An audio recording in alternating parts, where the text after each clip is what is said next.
Hello everyone. This is Tobi from the Phuket Meditation Center, and you're listening to the Dharana Meditation Podcast.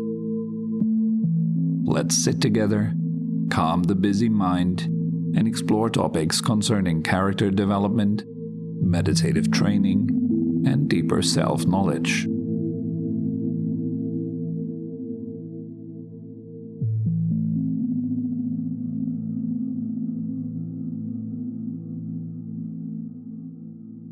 So let's start by sitting upright.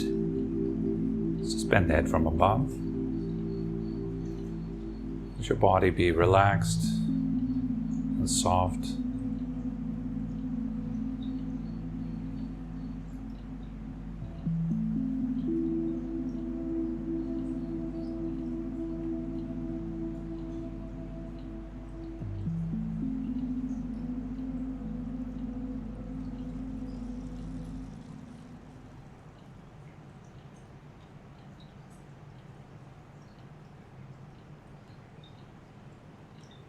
Breathing comfortably.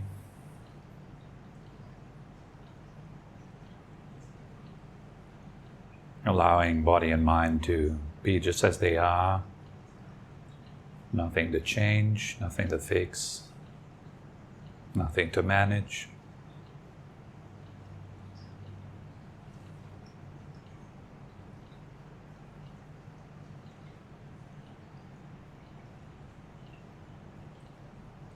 And in this open, calm space, everything can begin to settle down.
As you breathe in, let your body fill up with consciousness, feeling the entire body. As you're breathing out, just notice how everything becomes a bit more soft, a bit more relaxed, all by itself.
With this as a basis, train yourself to know where your attention is,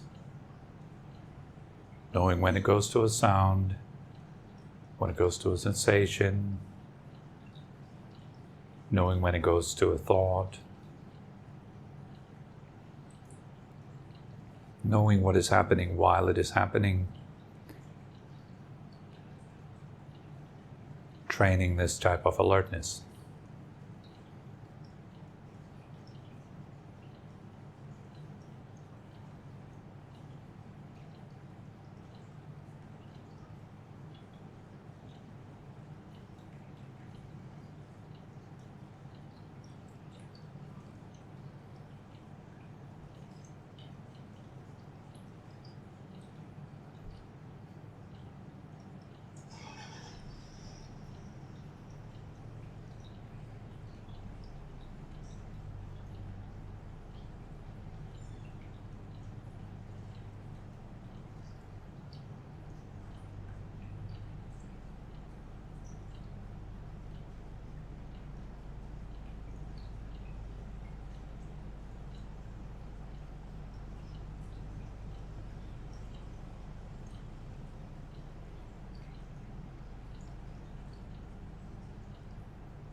Whatever comes up, let it be as it is.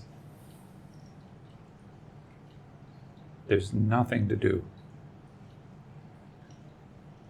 Drop the managing, the trying.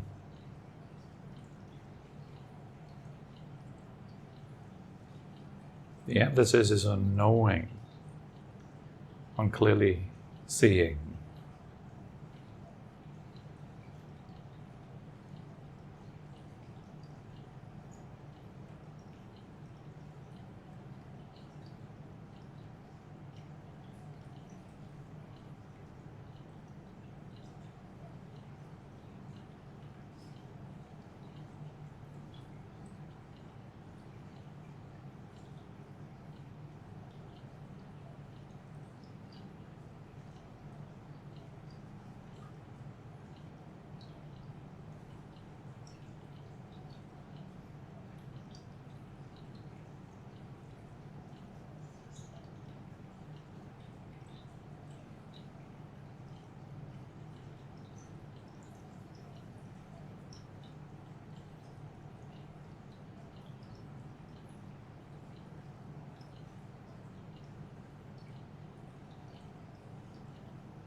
Now we release all kind of verbal thoughts, all words, all sentences. Listen instead to the silence that surrounds them.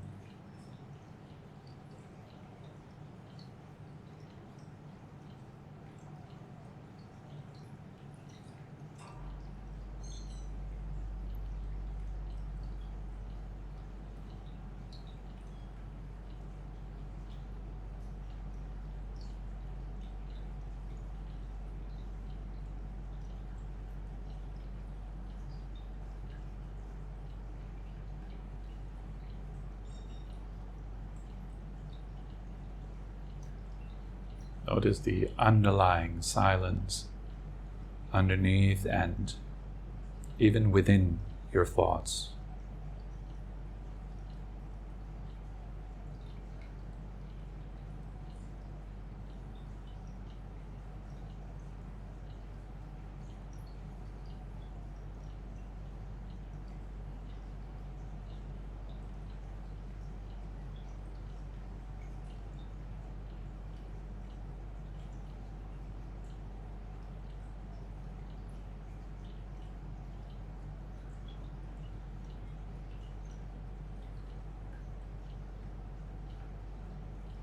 Just resting with the perception of silence.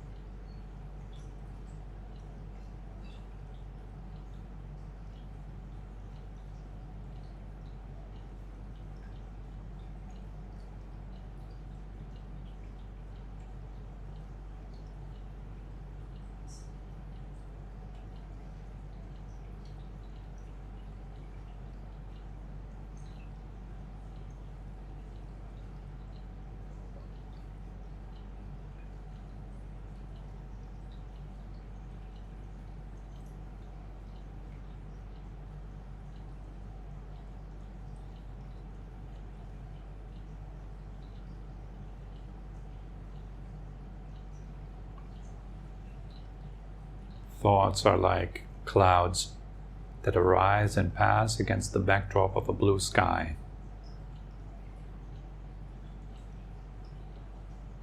Think of that blue sky as the underlying silence, the underlying spaciousness, and the words and images, the thoughts, as simply something that arises and passes without affecting the nature of the sky itself.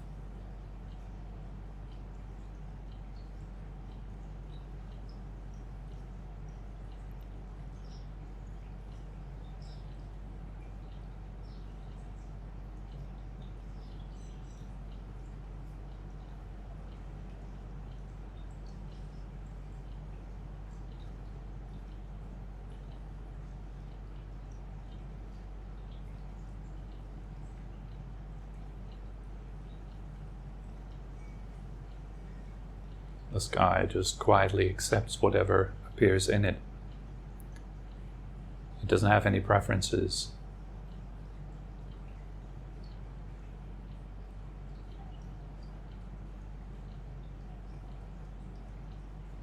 It just provides space.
Just keeping the breath in mind, quietly, silently observing as you're breathing in, knowing that you're breathing in, as you're breathing out, knowing that you're breathing out. In this way, keeping the breath in mind.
Keeping the breath in mind means not forgetting it, not have your attention go anywhere else, even for a split second.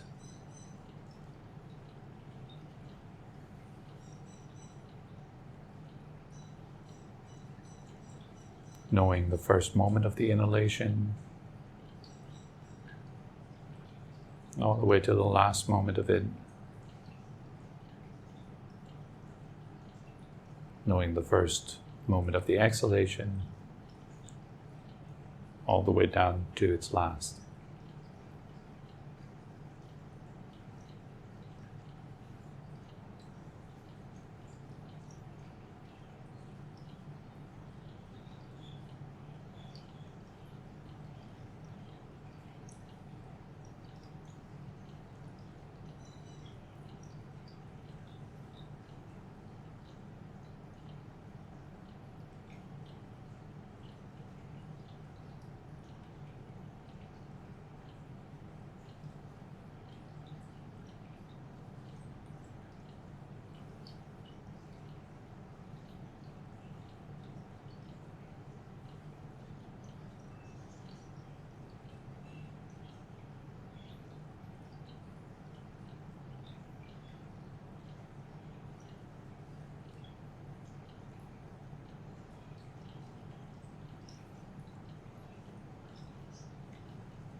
Now drop every activity, every intention,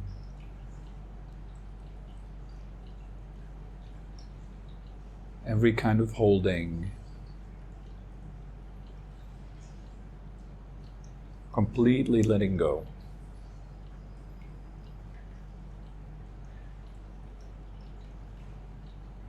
Just resting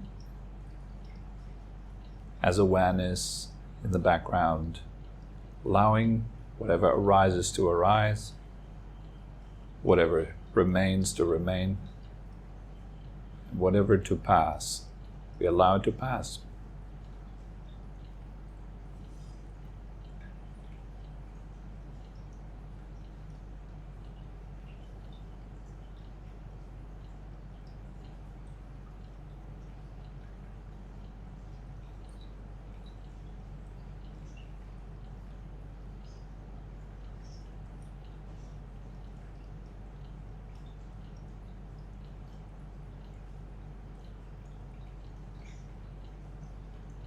Just resting like this in the knowing quality.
See clearly that whatever arises due to its causes and conditions, not due to a self. It also doesn't arise to a self. Nothing that arises is personal.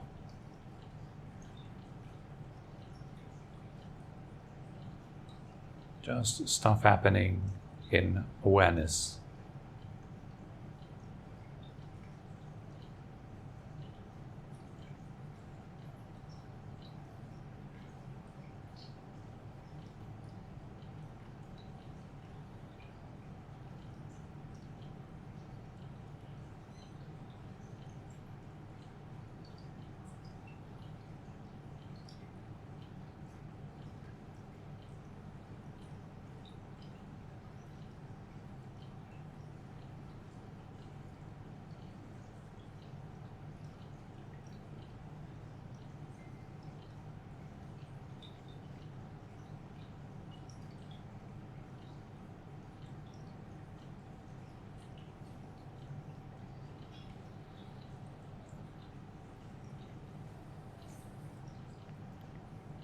And in your own time, you can slowly come back. Open your eyes, gently stretch a bit.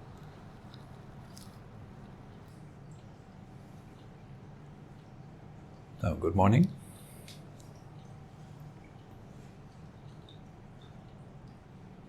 So today I'd like to cover a rather short topic. It's a topic of becoming immune to the medicine, which is a phrase that we have used back when I was at the monastery.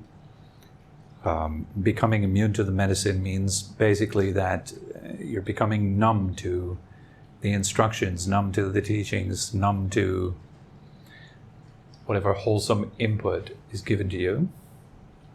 And very often the reason for that is because we move merely on the layer of information, on seeking out information, seeking out experiences. I want to have this experience, and I want to have this information and that information. This desire for more information, the desire for more experiences, stands at the basis of this kind of immunity to the medicine.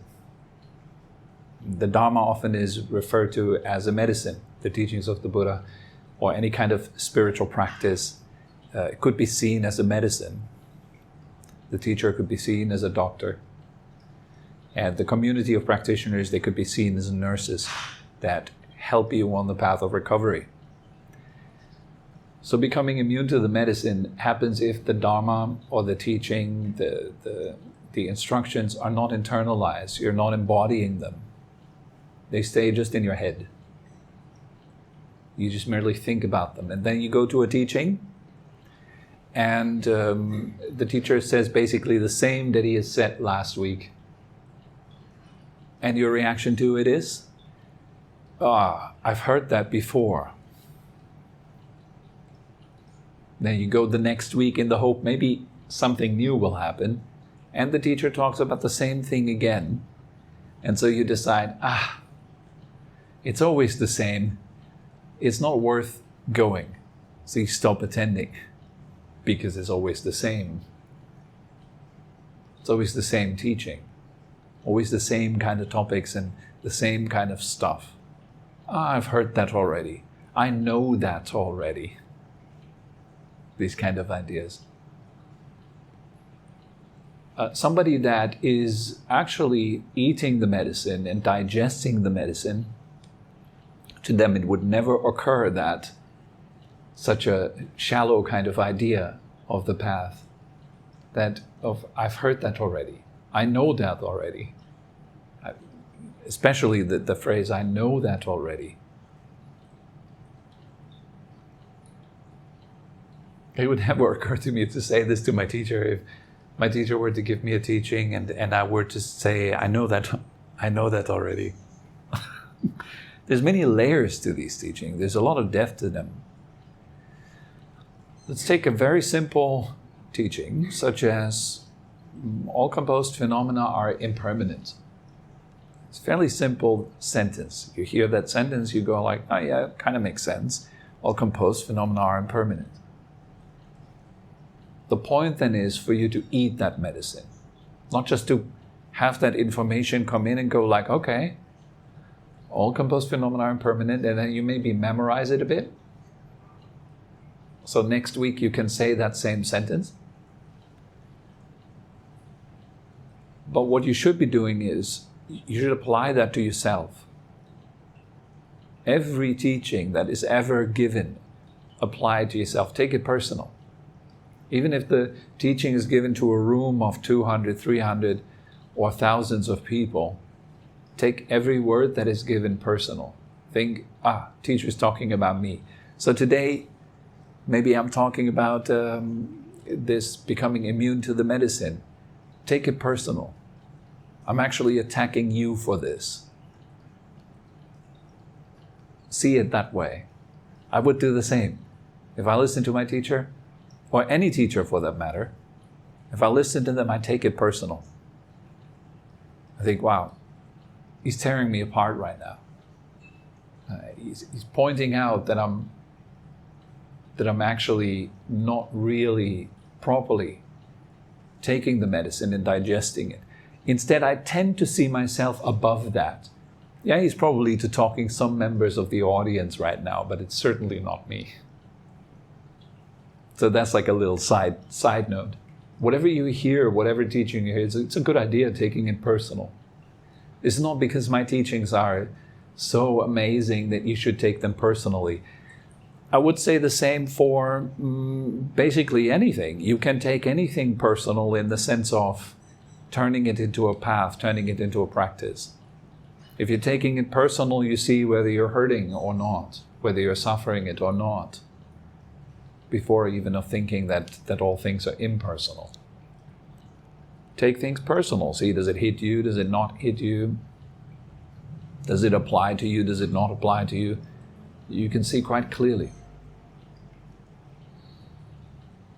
Okay, so yeah, becoming immune to the medicine. I've heard that already. I know that already.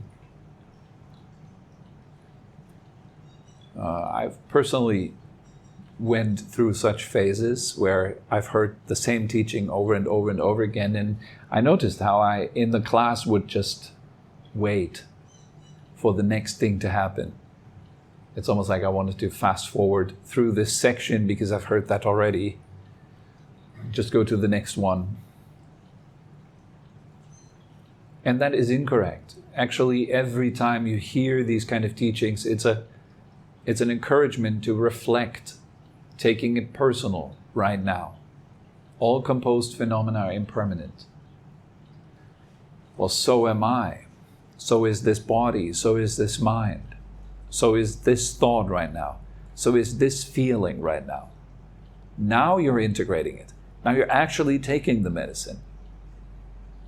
It's not just remaining at the level of information and you're becoming numb to it. But it actually starts to do something to your body and mind.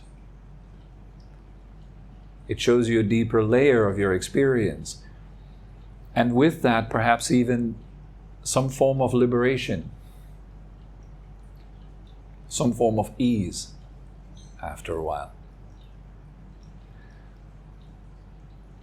So all these teachings and instructions, they should be put into practice right away. Don't think of them as information.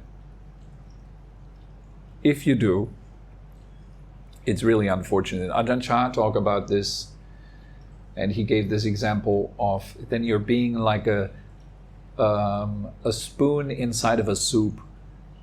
You're super close to the soup, but you're never tasting it. It's the same idea, becoming immune to this medicine or being a spoon inside of a soup. Same thing, really. A lot of people study the Dharma. They study very deeply. They know a lot. They've read so many books. And yet, nothing of all that information has arrived. None of it has been digested. It hasn't changed your body. It hasn't changed your mind. It hasn't changed your emotions. It hasn't changed anything. It's just a bit of information. Ones and zeros in your brain. And that's it. It shouldn't be that. These teachings are different. But I do get it. Like a lot of us, we learn in school. We learn kind of like that. You learn to repeat information. You learn what to think, not necessarily how to think.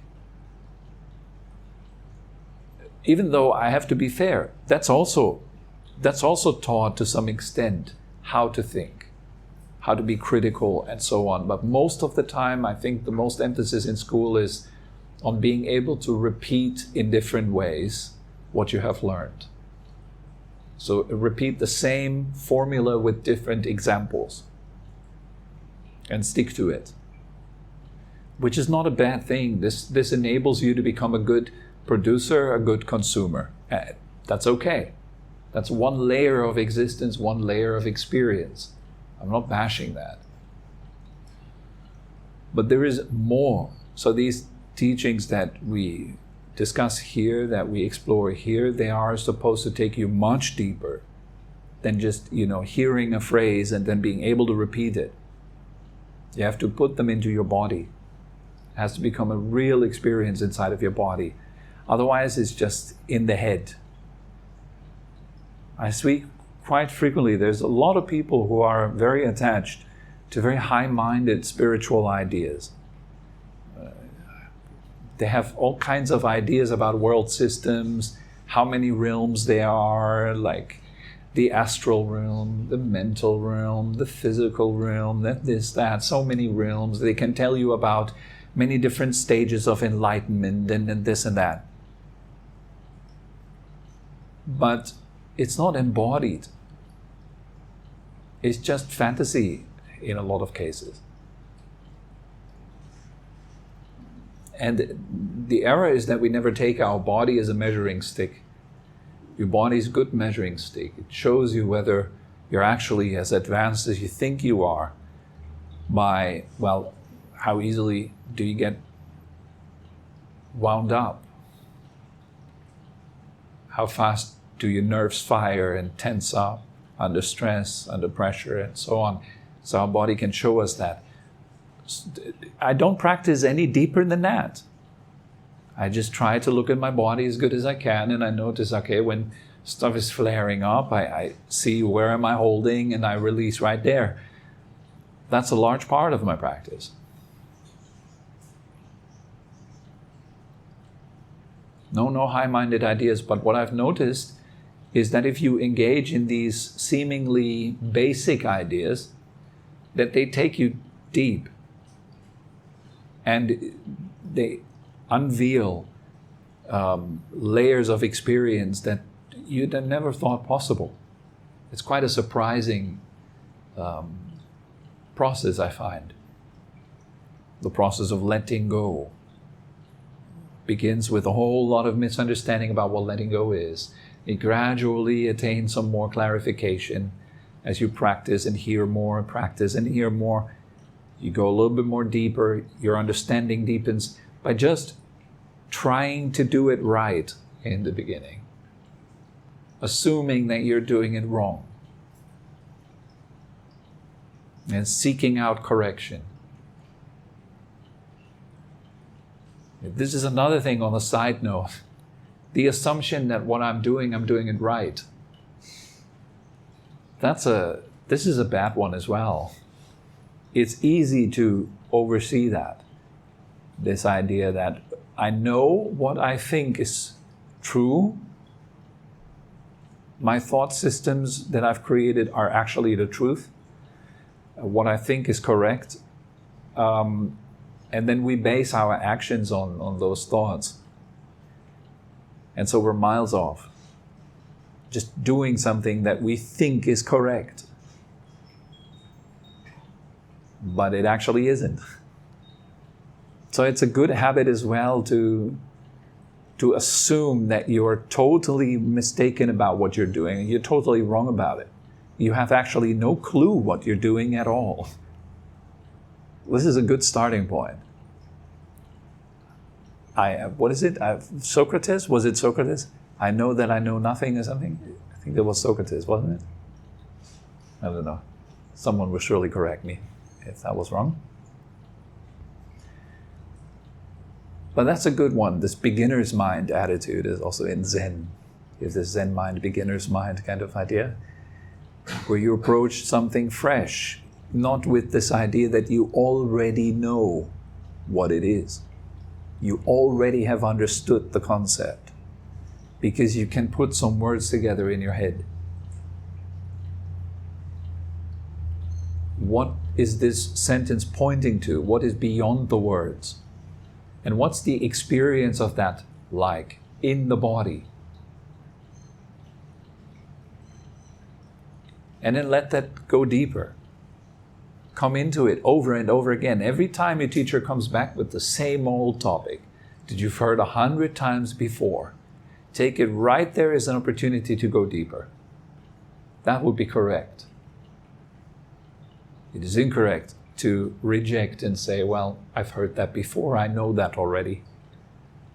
I'm now way past that.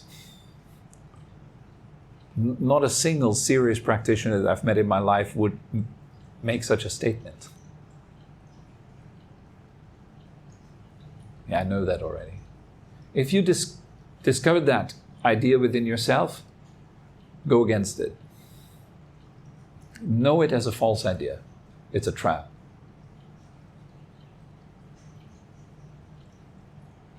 I think Jesus says something similar as well. Those who want to enter the kingdom of heaven must be like children again, or something like that. Also, again, it points in a way to this freshness. A child's mind is open to what it explores.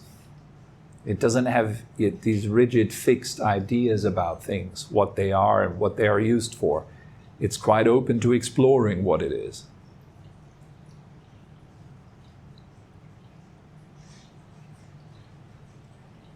Not that this sentence of the Bible means exactly that.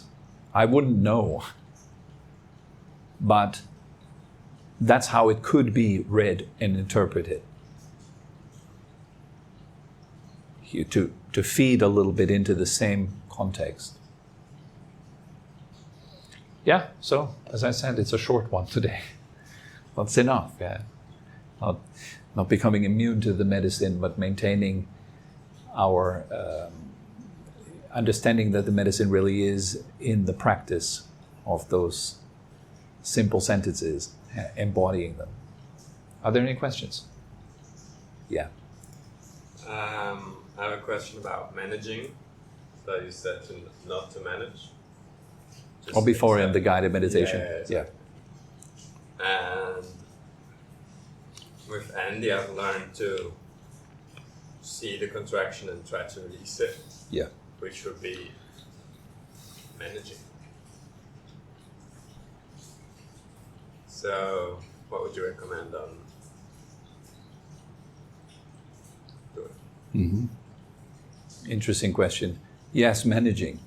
The realm of actions of karma goes really, really, really deep. When I say not to manage during a guided meditation, I'm pointing to a less obsessive doing mind.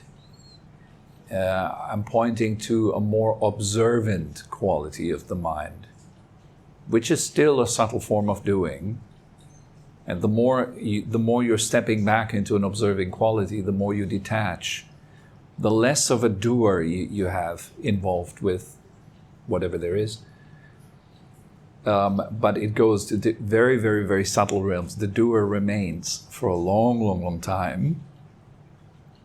But so we're inclining into a direction where the doer is weakened a bit. And it's weakened with this idea that don't manage. Step out of the managing and let things be.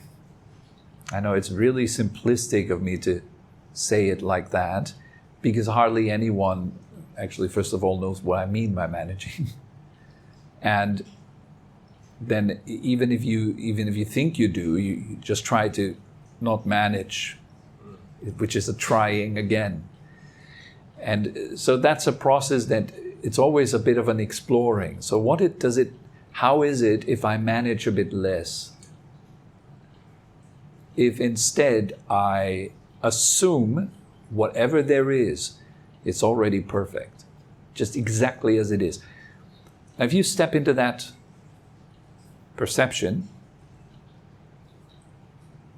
something you will notice is that you begin to release everything. It makes me happy. Yeah. The mind has a brightness to it. Exactly. Correct. And the more you release, the brighter it gets. That is kind of like managing, but it's not. It's not really managing. Especially if the result of what you're quote unquote doing is leading to the brightening of the mind, then the cause is letting go. And letting go is the opposite of managing. That kind of, I hope that clarified it a bit, at least, yeah. If a beginner is listening to that, then you've never heard of these terms before, then maybe think of it as leaving things alone, letting things be for a while. Just let your body hurt if it hurts. Let your mind go crazy if it wants to go crazy. Just stop resisting that process. Think, the way it is, it's already perfect. Try that on. Just exploring a bit. What happens if I look at this moment through this lens, that everything, including myself, including this body and mind, it's already perfect. There's nothing for me to do. So I let it be done by a higher intelligence or something like that. See whether that is easeful or stressful. And then go back into managing. See whether that is easeful or stressful. You can clearly see for yourself the results of either of those. Okay? Good. Enough for today then. Thank you very much for coming. We hope you enjoyed this episode and had a meaningful time. For more information and upcoming events, head over to our website at phuket-meditation.com. Thank you very much for listening and have a wonderful day.